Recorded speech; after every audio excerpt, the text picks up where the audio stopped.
मंडळी, 19 मार्च रंगपंचमी या सणाला देखील होळी इतकेच महत्त्व आहे. होळीनंतर 4 ते 5 दिवसानंतर आपण रंगपंचमी साजरी करत असतो. रंगपंचमी हा जरी रंगांचा सण असला तरी या दिवशी काही सोपे उपाय केले तर आपल्या मनातील इच्छा पूर्ण करण्यासाठी, तसेच जीवनातील नकारात्मकता घालवण्यासाठी, त्याचबरोबर आपल्या आयुष्यात भरभरून सुख समृद्धी आणण्यासाठी, तसेच आर्थिक लाभ होण्यासाठी रंगपंचमीच्या दिवशी खूप फायदेशीर हे उपाय ठरत असतात. तसेच रंगपंचमीचे महत्त्व काय आहे, त्याचबरोबर मैत्रिणींनो, काही महत्त्वाचे सोपे उपाय उद्याच्या दिवशी घरात केले तर 100% शुभ परिणाम आपल्याला निश्चितच पाहायला मिळतात. तर थोडक्यात रंगपंचमीचे महत्त्व सांगायचे झाले तर होळीला लागून येणारा सण म्हणजे रंगपंचमी. हा सण आनंदाचा तसेच उत्साहाचा सण मानला जातो आणि महाराष्ट्रात शक्यतोवर धुलीवंदन होळीच्या दुसऱ्या दिवशी किंवा रंगपंचमीच्या दिवशी हा सण मोठ्या प्रमाणात खेळला जातो. एकमेकांच्या चेहऱ्यावर रंग लावले जातात.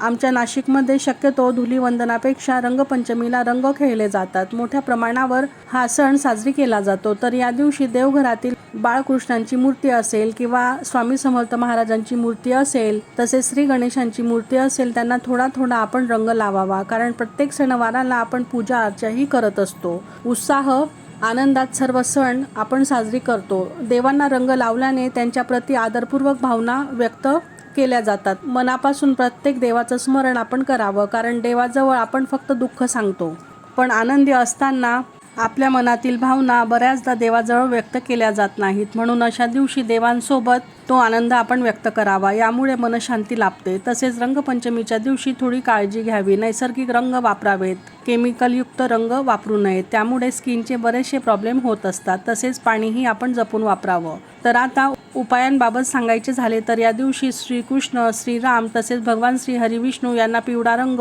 लावावा. तुम्ही हळदही लावू शकता. तसेच पिवळे फूल अर्पण करावं, कारण हा रंग श्री हरिविष्णूंना अतिशय प्रिय आहे. त्यामुळे आपल्या मनोकामना नक्कीच पूर्ण होतील. घरातील नकारात्मकता दूर व्हावी यासाठी गंगाजल आंघोळीच्या पाण्यात टाकून स्नान करावं. तसेच या दिवशी शिव पार्वती पूजनही केलं जातं. शिव मंदिरात जाऊन शिवलिंगावर बेलपत्र अर्पण करावं. यामुळे जीवनातील दुःख, पीडा, संकट, नकारात्मकता दूर होऊन प्रत्येक कार्यामध्ये गती पाहायला मिळते. तसेच या दिवशी कुलदेवीचं स्मरण करावं. रोज थोडी जरी आपण कुलदेवीची सेवा केली, कारण प्रत्येक दिवसाचे महत्त्व हे खास असतं आणि अशा सेवा केल्याने कुलदेवीचा वरदहस्त कायम आपल्यावर राहतो. श्री स्वामी समर्थ.